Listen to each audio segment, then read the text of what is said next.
resulted in very extraordinary changes in our lives. Nothing is the same anymore. And whereas perhaps ordinarily we would chat in rum shops, at a funeral with large numbers, at a birthday party, family lunch, we now have to leverage the technology available to us so we can continue to dialogue, to have the conversation, to bring to the fore the things that concern you and how I have been able to respond, of course, largely in collaboration with my colleagues as well. So thank you for having me. It is an absolute pleasure to be with you this evening, and I pray that you will stay with me through to the end.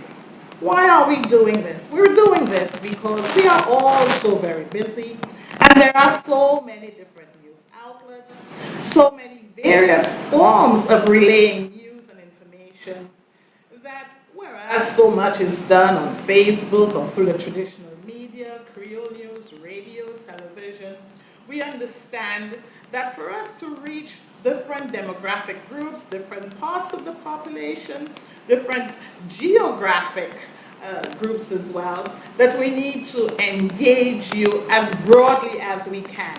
So this evening we are on television and also live on Facebook. I trust that you will find this very informative, and when we do get to that point, we will entertain some of your questions and comments as well. So just let me thank you for joining me this evening and to say to you what a pleasure it is for me to be able to share with you some of the things I know that matter to you and your families. COVID has brought the entire world to a halt, and many of us have been directly or indirectly impacted by COVID. I beg of you, please, to join me in a moment of silence for those we have lost recently, especially those who succumbed to COVID-19. Shall we bow our heads for a moment?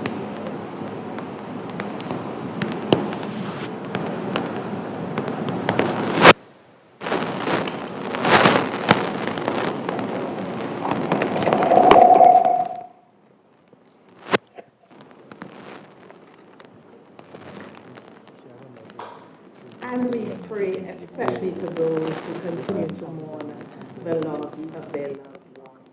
May the good Lord continue to comfort you during this day. And that is why, dear friends, it is so important for us to adhere to the COVID-19 protocols. I know that Easter is around the corner, and you have heard of the newly instituted protocols. I beg of all of us, I know things are different. These are extraordinary times. Please, just for a moment, let's just do the right thing for our sake, for the sake of the country, for the sake of your families. I pray that we'll continue to have your cooperation in that regard. We'll take a short break for now, and I'll meet you on the other side. Thank you.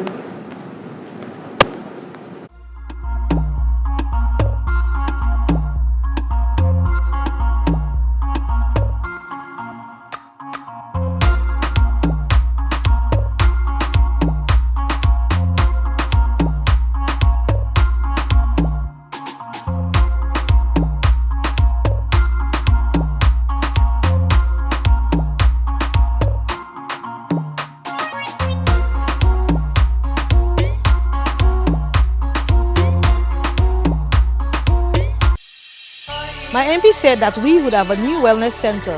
Here we are. It's almost finished. My community said we needed a new wing to our secondary school. And my MP said yes. My sister said she needed help to find a job, so my MP created a job fair. Our athlete said we needed better sporting facilities. A new early childhood development center. My neighbors said. My sister said. The children said. Community said. Roads and a new park. And my MP said. Yes. Yes. Yes. Of course. Nous tous, c'est yon famille en Mikoud Nord. Et nous continuons pour faire progrès avec Aunty Gale.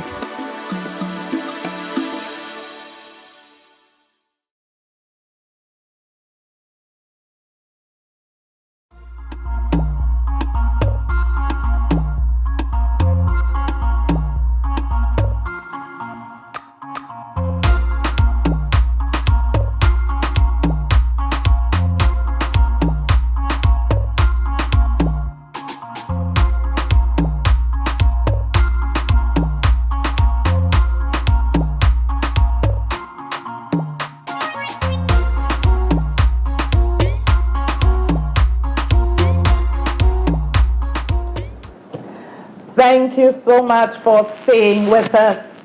And allow me, if I may, to just trace this either very short or long journey, depending on when you joined me along that journey. Roughly 10 years ago, I offered myself for public service to represent the constituency of Mico North on a UWP.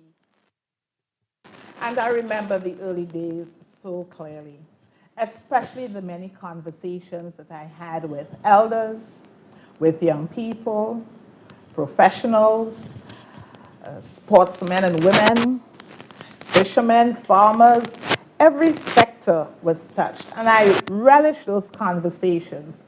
And these are the conversations that informed what I had then dubbed back in 2011 a 14-point plan for the constituency. And I want to remind all of us that these conversations, candid, honest, sometimes really rough depending on who I'm talking to, that they are important. They have proven to be instrumental in informing everything that we do, everything that I do in the constituency. So for example, I remember the meeting we had at the community center in Monrepo. And we had then invited the various sports councils and representatives from the various sporting clubs in the constituency. And of course, as is expected, the persons from the various sub-communities spoke of their ambitions and what they would love to see happen with their respective sporting or playing facilities. And that conversation, like I said, was frank. It was honest. It was tough. How do I say to people that in their neck of the woods, perhaps they can't get the stadium that they want, or that we have to share sporting facilities, and that, as was agreed at the meeting, that the Monrepo Wen playing field had proven to be the cricket hub in the constituency, but at that time, the road was barely motorable. And we agreed too that football would be the focus of the Mico playing field. That was 10 years ago. And that is why I'm sure you realize that we began that journey together by delivering on the first commitment to make the road to the Wen playing field motorable. And that is why, albeit it was done in phases, because sometimes you can't do everything in one go, now we have a very motorable, sturdy, concrete road that leads to the Wen playing field. And that's the first phase of the development of the Wen playing field. The second thing that we agreed to as a collective was that Mico, the Mico playing field, would be seen as the football hub. And back then, 10 years ago, a lot was said about the necessary upgrade of that facility. In fact, I still have those early architectural sketches that depict a renovated or rehabilitated field with a recreational park and seating for families and fans. Here we are 10 years on. And it was this week that we were able to witness firsthand the full rehabilitation of the Mico playing field and the laying of the AstroTurf. So in the second phase, we can expect that the Wen playing field will become that cricket hub. And we will ensure that we do meet the international standards for cricket. Now that we have done the road, it's only natural we move to the next phase. In Mico, now that we're nearing completion of the playing field, then we move into the next phase. And those of you who have joined me on the many community meetings and consultations that we've had, you know there's an expectation that we have a decent-sized swimming pool as well, because you will realize that swimming facilities on the East Coast are pretty few and far between. And so it is important that we bring the sport of swimming. In fact, the ability to swim is really a life skill because as a small island known for having so many coastal villages, one would expect that we should all at least know how to swim and save ourselves, as we say. So that is in the next phase of the Miku playing field. In the interim, we have rehabilitated the Patience Court, I think at least twice. It is currently undergoing some attention as well. I think the marking is due to begin any minute now following the rehabilitation. It had not benefited from professional markings for the sports for which the court is designated. Similarly, the court in Miku had received some attention as well. Now, there's a very important playing field right there, smack in the heart of Manipur, opposite the Roman Catholic Church, near the SDA Church, to the back of what used to be the Manipur Combined School. And that field is so important because it is there that many young sportsmen and women from the community begin their sporting career, explore their various sporting skills, and give life to their various aspirations. The road to that field was just a rocky track, rocky dirt road, as we all know. But although we did it in 2 or 3 phases, now we do have a completed road to that sporting facility. And I want to thank residents for their patience, because last year in March 8th, on International Women's Day, we had hosted a women's cricket meet right there on that field. And it was really heartbreaking to see that halfway through the road had discontinued, the concrete road had discontinued, and we were still back on the dirt, rocky surface. But thank goodness, 1 year on, now we have a completed concrete road to that Manipur playing field. So I know those ladies who brackle me, like we would say, yo chebe mo dog quick, and Aunty Gale swele estashi mesala, no buizele estashi mesala.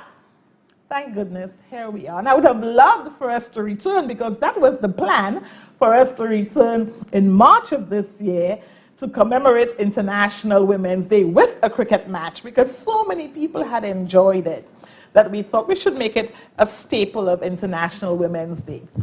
Because of COVID, we couldn't, but at least we got the infrastructure in place. And I really want to thank the residents for their patience. Similarly, when we last held the Gale Rigabutt football competition on the playing field in Miku, I said boldly, very boldly, because I moved by faith, and I know that my colleagues in the cabinet would have continued to lend their support. I said boldly that the next Gale Rigabutt football tournament would be held on the field only when that field is fully reconstructed. And so we're ready. I regret that we had expectations to have that first Gale Rigabutt tournament to be held on the new field sometime last year, but again, because of COVID, we suffered some delay. And in fact, we were going to hold that cricket tournament in honor of our fallen soldier friend, footballer and community man, Fitz Shari Ryder, as we all know him. And so I know that this year, many of those things that we had anticipated would have happened in 2020. We pray that we can see them come to life this year. I must thank the sportsmen and women for their patience. I know the footballers have had to do their warm-up matches and to maintain their fitness by using or utilizing the Beauchamp field. Let me thank the players in Beauchamp and T-Rocher, because they've learned to coexist with the Miku North footballers, and that has worked out beautifully. So thank you for that collaboration. Thank you for accommodating our sportsmen from the community, because we all understand that this is only temporary and that very soon we'll be able to come back to our home field in Miku Village. Let me indicate as well that whereas we have done some significant rehabilitation on the Patience Court, my recent visits suggest that there has been some wear and tear And so we may have to revisit that facility very shortly to ensure that we can maintain the standard and that it can be used for the purpose intended. In fact, one of the things I'm very pleased about is that we were able to address the electrical problem we had on that court, because for those of us in the community, we know that court is used not only for sporting activities, but that's where movie nights are held, that's where fundraising activities for our loved ones who are unwell are held. That's where we congregate for pretty much everything in the constituency. Most social events, for some reason, are held on the Patience Court. And right there in the vicinity of the Patience Court, you will notice there are 3 interconnecting new roads. There is the road that was built about two or more years ago when, thanks to the organizers of Creole Day, Cecen Descartes' residence, Dame Cecen Descartes' residence was earmarked to host the Violin Festival. And I approached Prime Minister and Minister for Infrastructure and asked that the road be done, because you will recall that road was not paved in any way, it was just a dirt road. And I want to thank Minister King and to thank Prime Minister, because in very short order that road was delivered. Unfortunately, that year, that particular activity on the calendar was rained out, so to speak, but the road stayed. Thank goodness it was well built, and maybe that was just the good spirit of Dame Cecen Descartes hovering over the place, ensuring that we can breathe meaning into the ambition to make that part of the community the cultural hub. Then, of course, when we had the merger of Monrepo Combined School and Passias Combined School, in the many consultations that were held, one of the things that did come up was that there was a road pretty much lying in waste, overgrown with bushes and trees, and certainly not motorable at all, not passable. And we felt that one of the things we could do is to reinstate that road, so to speak, because apparently it had been earmarked for full construction at some point in the past, so that it allows for several things to happen. One, we take the children off the highway at the earliest possible time, that you open up the community not only for ease of access, but you open it up also for economic opportunity.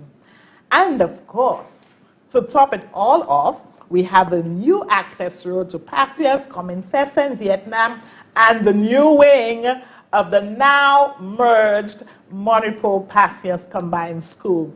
Please join me as we enjoy a short clip showcasing that new wing and the roads recently built.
I understand that some of you may not have had the pleasure of hearing the beautiful music in the background. Please bear with us and let's take a look again.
Looks like Murphy is very much at work this evening, but the Holy Spirit will take care of that.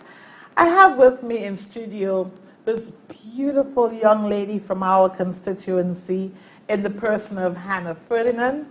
Hannah is 17 years old and attends Sir Arthur Lewis Community College. Hannah is with me this evening because apparently she has some really tough questions for me. So Hannah, let me welcome you this evening. Thank you so much for joining me this evening. And you know, because we've interacted, how much it is that I appreciate hearing from the young people, and I love the candid, frank exchanges, and certainly I enjoy the tough questions. Right. So thank you for joining us, and over to you, Hannah. Oh, firstly, I'd like to say it's a pleasure to be here, and thanks for the introduction. Like she said, I am from the beautiful, peaceful, loving community of Moripo, who is filled with talented people, and I attend the Sir Arthur Lewis Community College. So may we start? Certainly. Okay, so my first question is, what policies are you and the government currently working on that will be of benefit to the youth of your constituency and by extension, St. Lucia? Thank you, Hannah, for that question. In fact, like I indicated in my opening comments, many of the conversations I had on assuming this position and offering myself for public service, these conversations were with young people. And I can tell you, as you know, these can be very tough engagements. So I've already hinted at what we did with sports. I can tell you this came from the sentiment of the young people. That is what they asked for. And my task is simply to deliver on that expectation. And secondly, with respect to education, one of the things that I am very, very proud of and pleased that we're able to pull off, so to speak, is our hashtag First Generation Initiative. And that program targets children, students, young aspiring professionals and scholars who wish to pursue a tertiary education and come from families perhaps that can't afford, or also come from families where no one has previously been to university or college. And we have been able to facilitate that in several ways, by way of full or partial scholarships, also by exposing our students to another examination stream, a pre-college examination modality, that is the ACT. And also, about 2 more years ago, we engaged roughly 13 or 15 universities and colleges with the view to securing partial and full scholarships for our students. And I can say to you, we've also been able to increase the number of scholarships available. Thirdly, in the 10 years I've been here, we've held at least 2 or more work or job fairs or career readiness fairs, along with how to dress, how to conduct yourself in an interview. So these programs we hold either under the parliamentary banner or sometimes in collaboration with youth organizations. So we partner with them, we co-sponsor. And that's important because we recognize that well beyond acquiring the technical competency, the know-how, we also need to expose our young people to the how-to. Allow me please to thank the main sponsors of that segment of the Job Career Readiness Fair, which was in 2 parts on the last occasion. One part was with potential employers, and we had many of the government agencies represented. We did it right there in Monipo at the Monipo Combined School grounds, and also private sector organizations were represented. We had scholarships on offer, devices, laptops, tablets, printers. We had several prizes on offer. But the second segment, which was how to dress. How do you impress an interviewer? And we had partnered with Taj Weeks and Angela Seri, and they had come in from the US to help with this. And I wish more people had availed themselves of the opportunity. Yes. The expectation was that we're going to do this again last year, 2020, the year that was not a year. We all can agree to that, right? Yes, yes. And more recently, following a visit to Washington, where I attended a meeting with the World Bank, at that meeting I had with me the Director of Gender Relations, who incidentally is a Jean Mopo as well, the Permanent Secretary of Education, who's a Jean Miku, also the Deputy Permanent Secretary, I think, was on there, the representative from Solid Waste and Sustainable Development. And the reason we went as a team, it's because we recognize the interconnectedness of the things that we do in education, in sustainable development, in gender relations. And coming out of that meeting, we started to frame a project that focused largely on technical, vocational, educational training, and with a gender-sensitive dimension. And that also informed what has now become our TVET policy with a gender-sensitive TVET policy component. And very importantly, we now have the money. It is part of the Human Capital Resilience Project.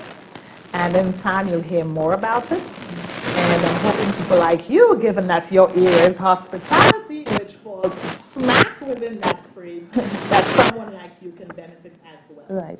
We've also brought jobs like the call centers we've established, especially in D40. You know, as a southerner, we have to, celebrate the things. Right. And, I'm sure you know lots of people from the Of course I do. Yeah. What do you think of the jobs at Ojo, for example? Well, some people I know are very thankful for the jobs because jobs was kind of hard to find, and now they found the job, and they're even happier because they get to work at home. So I guess it's a good thing. Oh, that's good to know. We always appreciate the feedback because, my colleagues and I in the cabinet, we always recognize that there is room for improvement, and the feedback is very, very important. So thank you for that. What we did as well, which many young people benefited from, was to partner with Monroe College to bring to the South again. It's our time. I'm a Southern and I love it. I love it too. I can't help myself. I don't blame you. So we were able to partner with Monroe College and offer several hospitality training programs for young people who are intending to work either on the cruise ships or the land-based hospitality sector. And many of them have benefited from that. Of course, COVID kind of slowed down that program a little bit, but I really want to say how useful that program has been. And it did 2 things. One, not only did it offer you sufficient training so that you could penetrate the market and secure a job, but also to provide a baseline suite of competence, so to speak, that should you want to study at a higher level, should you want to move up the professional ladder within the hospitality sector, that you could do so as well. So I'm sure that's great news for you. And I can say to you as well, every time I hear my colleague, the Honorable Bradley Felix, speak of what he's doing for young entrepreneurs, the more recent one being something we're doing in collaboration with, I think it's the Lucia Development Bank, if my memory serves me well, to allow young entrepreneurs a start. You know, you need that first push, you know, like a bang start, and then you gain your momentum. So that's exciting. We're also working with Sir Arthur Lewis, Invest in Lucia, and the Innovation Unit on an innovation lab for our creative people, be they musicians, IT gurus. You know, we have lots of digitally minded young entrepreneurs. So that's coming on stream. The principal of Sir Arthur Lewis gave me some very good news that we were able to secure maybe over $500,000 to allow for us to start that. And the director of innovation, who's a Jean Maupeou, incidentally. Jean Maupeou do great things. Well, we come from the East. Wise men and women come from the East. It only comes naturally. Yes. And it's the work ethic. Yes, you know, the work ethic. We know how to work hard. But all of these things are really opportunities that young people can benefit from very, very directly. The one that's very close to my heart, because I have a brother who was a very good footballer, and in his day he did not have the kinds of opportunities we afford young people now. And stemming from a conversation I had with Darren Sammy maybe 7 years ago, even before I was Minister for Education, about the pressure on young athletes to choose between an academic stream and pursuing their sporting dream. Now we have the St. Lucia Sports Academy that offers students the dual path of growth. So you can simultaneously, in parallel, pursue your academic stream while developing your particular sporting talent, be it cricket, athletics, or football, whatever the case may be. And at that sports academy, we can also boast of another Jean Maupeou who works there. That's Gary Mathray, who you know played for the West Indies back in the day. So all of these opportunities are really to ensure that young people can find something that they feel comfortable with and that they can identify with. And one of the things that I'm very convinced about is how much more work we have to do to expand those opportunities. Because we still have young people with very curious interests that we must accommodate, and that is why the TVET program is so important, because it will allow for us to consider those what we call non-traditional, vocational type jobs, tradesmen, and other interesting things like digital media, for example, which is the new in thing for young people. Right. So that's a short menu for now with lots on there. Right. Lots on there, but I am so pleased. And what we've done in sports, for example, as I was able to show with the academy and what we're doing in the facilities, we appreciate the holistic framework of sports. So it's not just to provide the facility, fantastic playing fields, beautiful lights, but also to ensure the professional training. The one that I confess that we need to do some more work in is with respect to resuscitating, reviving that club culture. You and I must have grown up. Right. Yeah, in an era. Which was your favorite club in Monaco?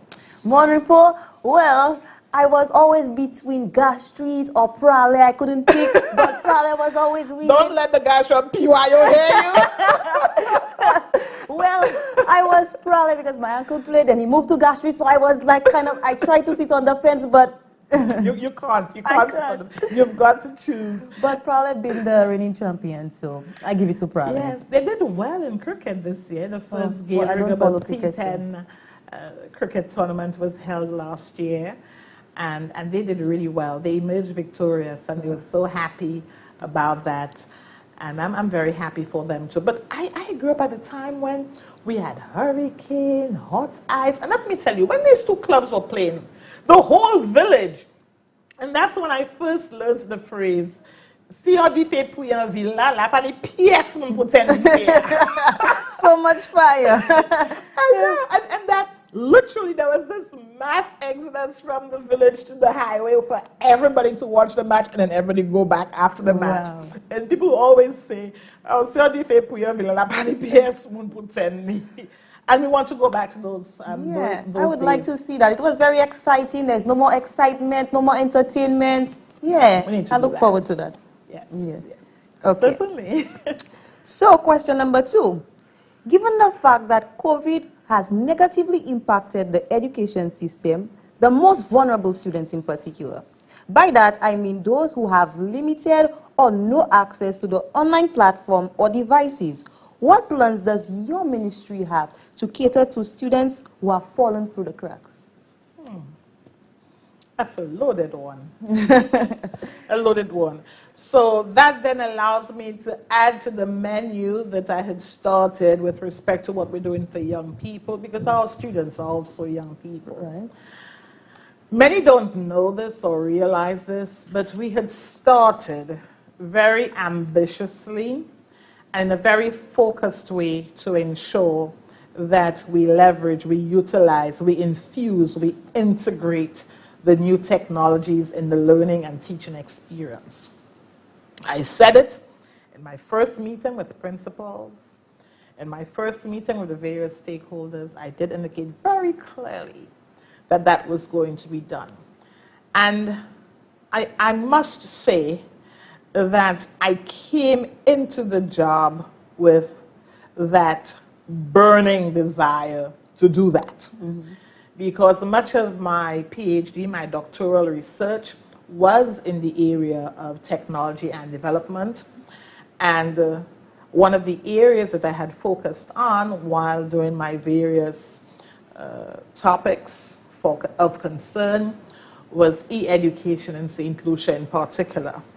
And I remember the conversation I had with the late Arson James back then. He was the then Minister for Education. And that conversation was very much like the one that I had with Dr. Robert Lewis, for example, who preceded me in this job as well. And that is adequate facilities for the infusion of technology in education, ensuring that holistic embrace, ensuring that our students are not caught on the sidelines while the whole world is passing them by, because in the West, the students are more tech savvy, perhaps, than our students in the third world. So I felt very, very strongly that our solution students should not be disadvantaged, that they too needed to be brought into that journey, into that experience, into that new reality, into that new normal, which is that a device, a tablet, a computer, a laptop with the various learning platforms, with digital libraries preloaded on there, that holistic experience with the technology should become a staple. So when you say the library, that means like you know how parents used to buy textbook for students, so the textbook would be on the tablets. Exactly. So two things. One, not only do you have access to digital libraries as you have described, as we have said, but also in the way that you're describing more specifically, that you have the curriculum on there as well. Okay. And we've been able to do that successfully for, well, more successfully for the secondary schools, especially the upper secondary school, and then we shall migrate to the lower secondary school. And the primary school, there's some pragmatism that we must acknowledge. That's a more varied methodology, although the curricula are standard. But over time, we will be able to ensure that there is some kind of uniformity to allow for the delivery of standard programs, standard classes, in the way, for example, we're able to cookie cut a CXC subject, for example. But there's always more creativity and innovation at the primary school stage, so it's more difficult in a sense to harmonize and standardize that in a more rigid way. because of the age group, because of the versatility that you allow teachers, because they know the students. But of course, the learning platforms do help with the delivery. But with respect to the curricula, because CXC is a regional examination body and the curricula pretty much stem from that framework, it's easier to provide the various books and exercises on there for the students. And I've interacted with some of the students who have had the learn books or e-books as we call them. And as with everything in life, there is a learning curve. Not everybody would get it first time around. Yes.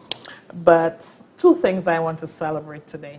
I want to celebrate the number of teachers who, while previously we had been offering courses to help enhance their e-competency or IT competency in the experience of teaching and learning, and they, would sign up leisurely, so to speak. Thanks to COVID, many of them have now availed themselves of that training because they now perceive it to be the new normal. It is the new normal. It is. Technology is ubiquitous. It's everywhere.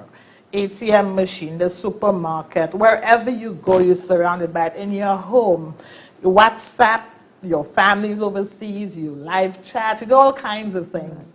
And so why not ensure that we bring education into that same fray of excitement and access? It has meant that given we are a poor country and given that many of our families may struggle to provide for their children and the compounded negative impact of COVID-19, that we've made provision, we've had to make provision for more students by way of providing them not only as we have done in the secondary schools with devices and the curricula, but also where there's no connectivity at home to provide them with portable Wi-Fi, which we call loosely MiFi devices. We've been able to secure over 4,000 of those, and we have started the distribution. Many families, more than half of the intended beneficiaries, have already received those. And now with respect to devices, we've started with grade 6 and we will go down to the lower grades as well. The aspirational goal is that every child will have one over time.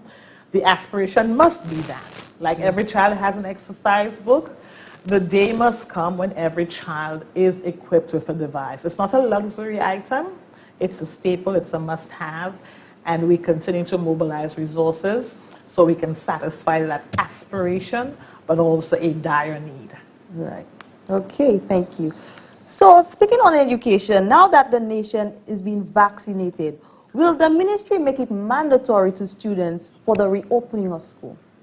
As I understand it, I think the younger children are not yet eligible for vaccines. Maybe the older ones at Sir Arthur, perhaps those who are 16, 18 plus maybe, the young adults, so to speak. But I do hope that many of the teachers and parents avail themselves of the opportunity. And from what I've seen in Mico North, I did experience firsthand many of the teachers and principals did receive the vaccine, and certainly a lot of the parents did turn up. I want for them to consider it. There's enough literature out there. The Ministry of Health has done a very good job with respect to its public education on the vaccine. So I'm really hoping that more people will grab the opportunity to become vaccinated. For us, for you, for them, for me, for the sake of our little children, if for no other reason. Okay. So after the completion of secondary school, many students are forced to stay home due to the fact that there are few job opportunities and parents cannot afford higher education. What plans or what actions will be taken to cater to such children? Curiously, only today I was engaging with a young lady who has a human resource agency, self-empowerment, coaching kind of service. And I engaged her because I realized, because of what happened last year with COVID, We were not able to do the academic and professional counseling and related activities such as the career readiness that we did in previous years to benefit school leavers, because that's important, the how to get a job. And as indicated, we have created more opportunities in the call centers, in the hospitality sector. I can say to you with respect to the arts and culture, one of the things that we are working on feverishly is to ensure that our artists, our songwriters, our singers, our jewelry makers, for example, that they are very well trained in not only their art form, but the business aspect, the economics of the art, so to speak. And in that regard, we're hoping that at Sir Arthur Lewis we can deliver that offering. It's a program that's already pretty much very well spelled out on paper. So we're hoping that we have the resources in the new academic year to do that. Additionally, we can say that because of the programs that we've done with robotics, for example, and the 2 digital competency courses we introduced at the lower secondary school, and the re-engineering that has taken place with courses at Sir Arthur Lewis Community College, that we have afforded young people not only the opportunity to find a job, but to become young entrepreneurs. And that's the ambition. Not only are you seeking employment, seeking out an employer to hire you, but that you can consider entrepreneurship. You can consider starting your own business. And that is why what we do in commerce, what we do with the Youth in Agriculture program, what we do with the innovation unit in the ministry, what is happening at Sir Arthur Lewis Community College, what we've done with Monroe College, that all these things come together to create that groundswell of activity and expand opportunity for young people. I must say as well, within the Ministry of Education, we have a beautiful group of fantastic young ladies who work in what we call the Human Resource Development Unit. And their role is not only to administer existing scholarships, but we also go out shopping for more opportunity.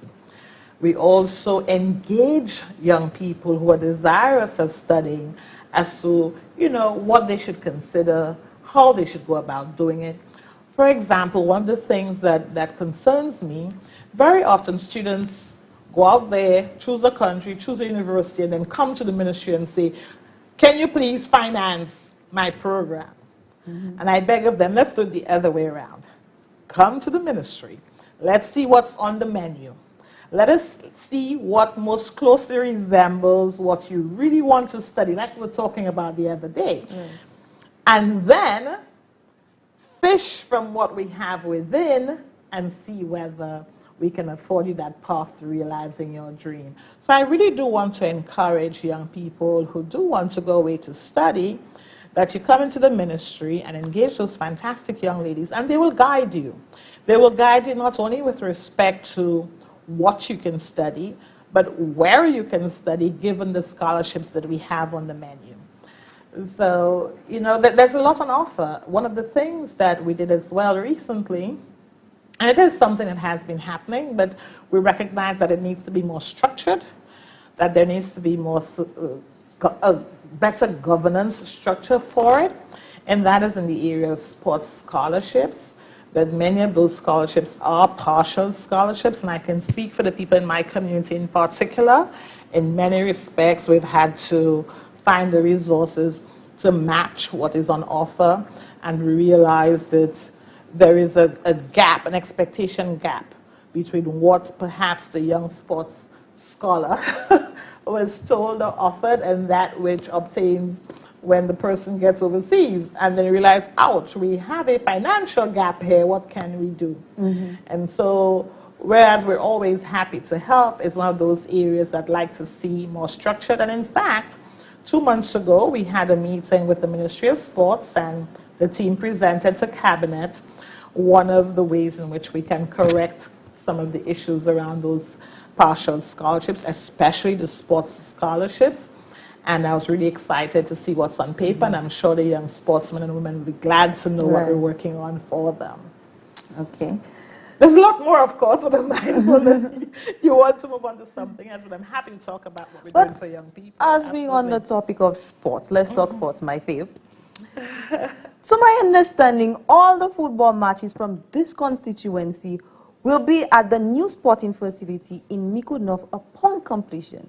Can you share some clarification on what is the timing of completion for this project? Well, the latter part of the question first. I think now that I have touched the surface myself. Oh, how does it feel? Soft, mushy, very cushion-like. I'm hoping that the guys get fewer bruises.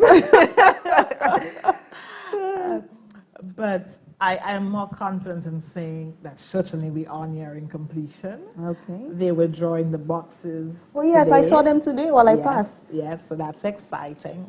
I want to correct the notion that all football matches will be held there, because we know football is a very popular sport in our community and in much of St. Lucia as well. And the guys have their sweat and their small goals in their respective communities, whether it's Fiadel, Monipo Field, the Patience Field, you go to Wen on a Sunday morning. You know, so there are areas where guys will continue to have their sweat and to have their matches. But if we're putting on a tournament, if we have a big match, a big tournament like a Black Heart or a Yale tournament or another league tournament, then at least we know, thank goodness, now we have a facility that can accommodate that kind of sport.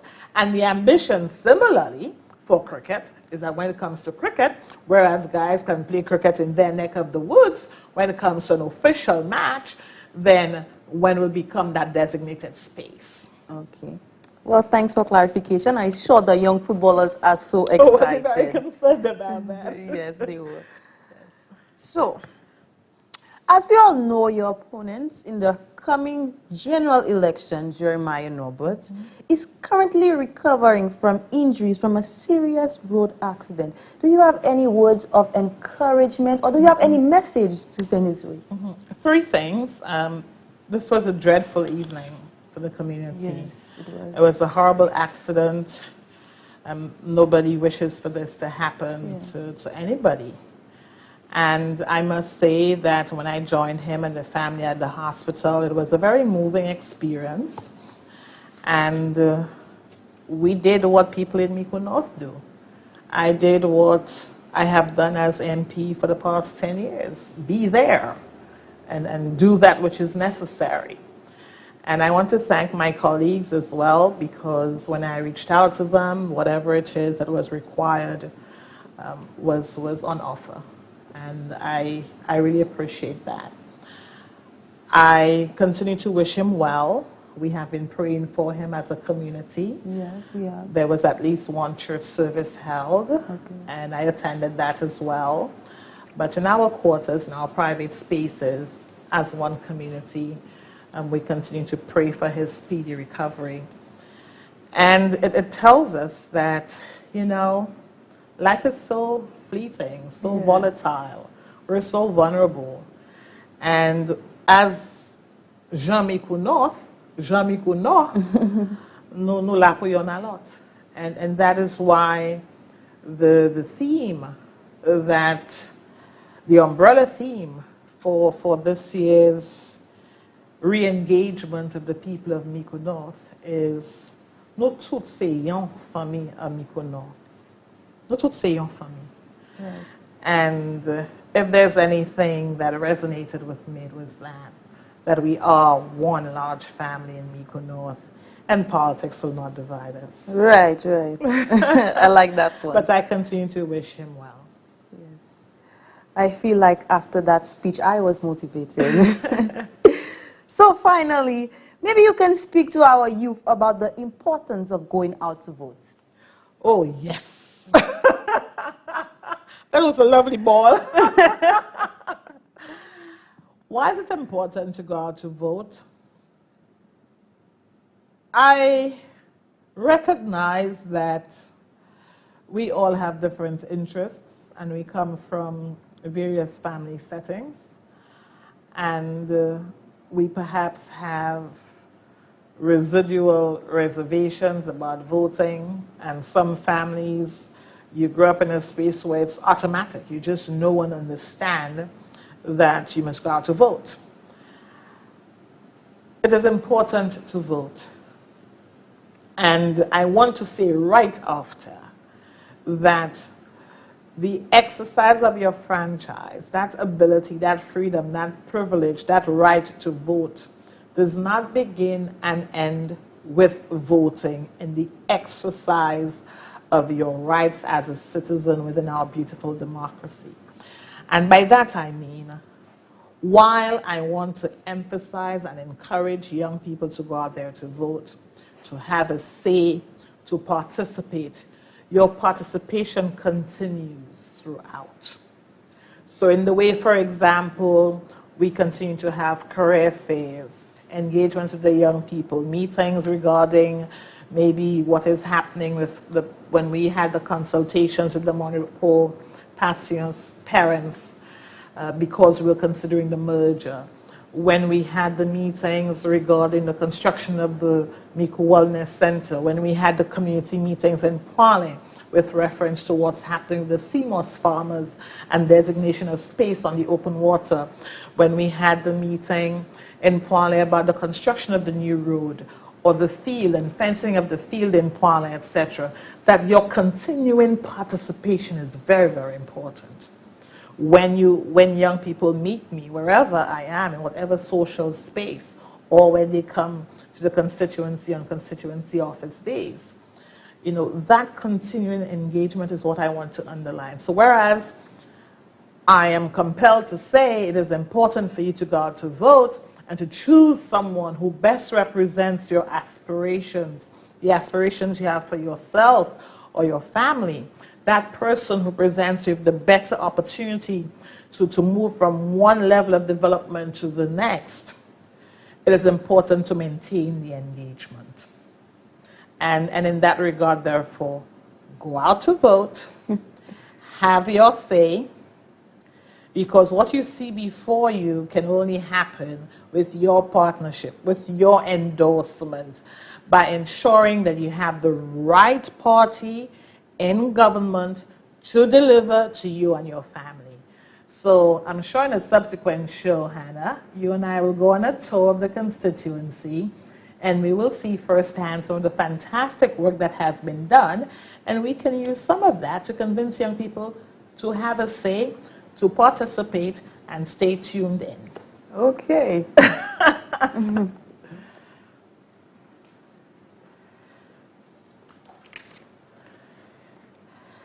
So we have a beautiful young lady from our community, Amira, and her friends, who are going to share with us some words of wisdom. Please, stay tuned.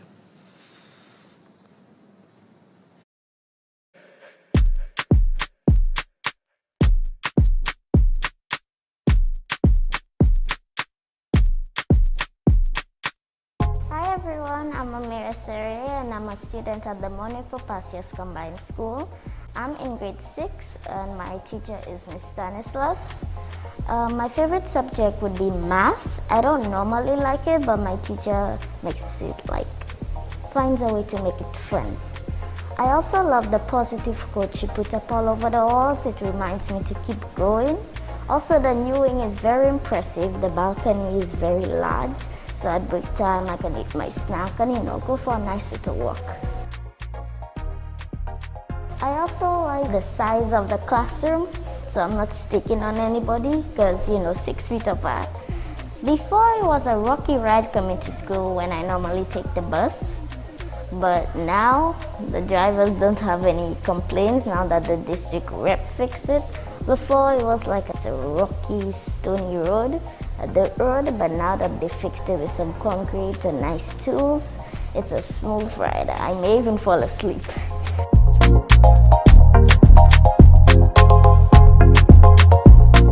Thank you, Dr. Rigobert.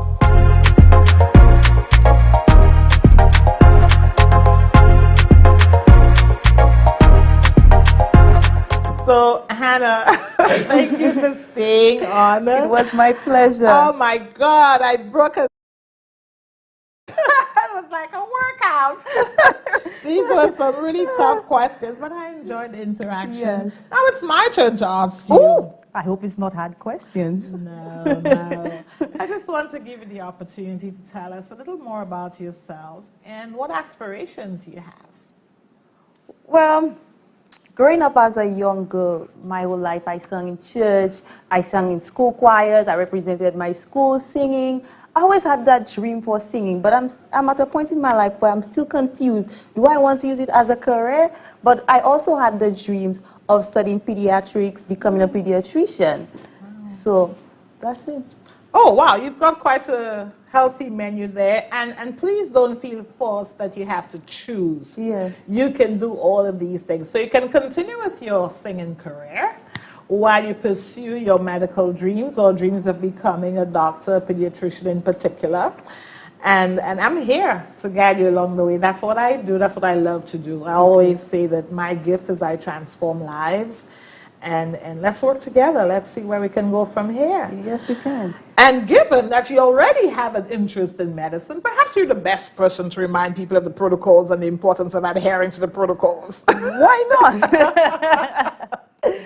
So guys, I urge you, I don't have the medical degree, but I urge you, let's protect ourselves. Let's stay safe out there and follow protocols. It's not for me, it's for all of us to stay safe. Good. So over the Easter weekend, please wear your mask, wash your hands, maintain some social distancing. Please, please, please. Why? It is for you, for the country, for me, for your family.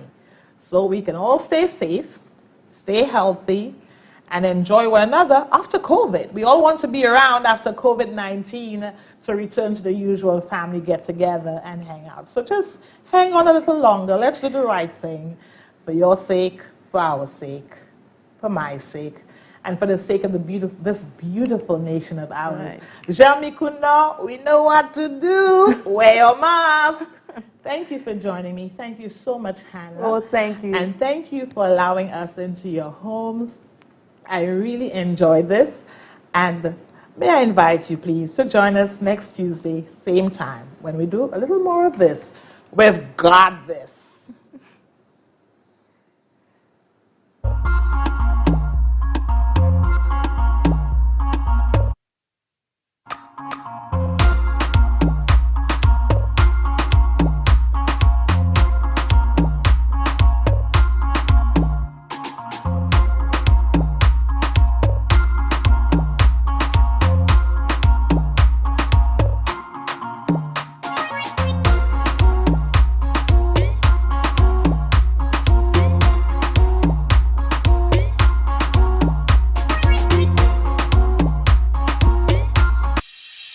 My MP said that we would have a new wellness center.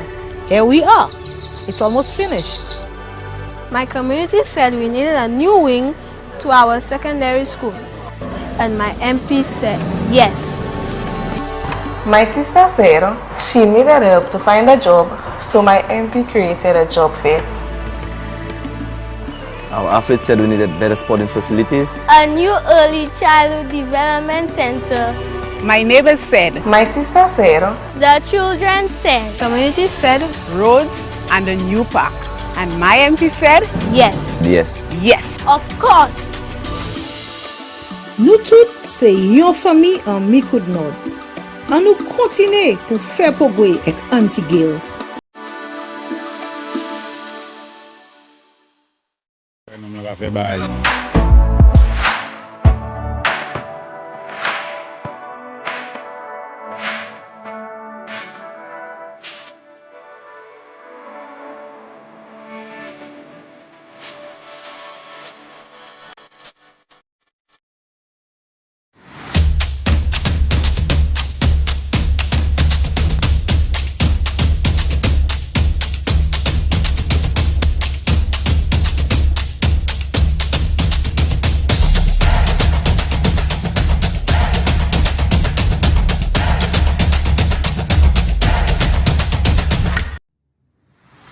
Crossfire, discussing the issues.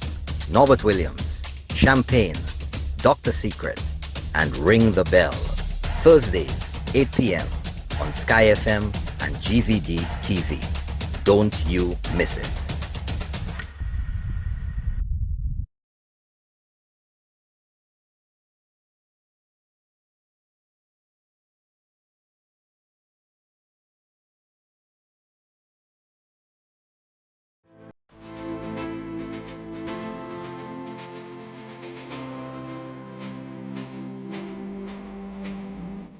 My mother sent us back.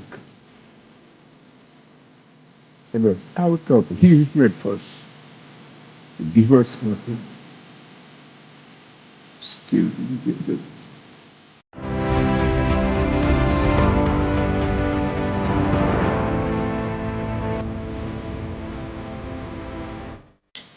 Things were very difficult with my parents, and my mother opened a small bakery in the Castries area.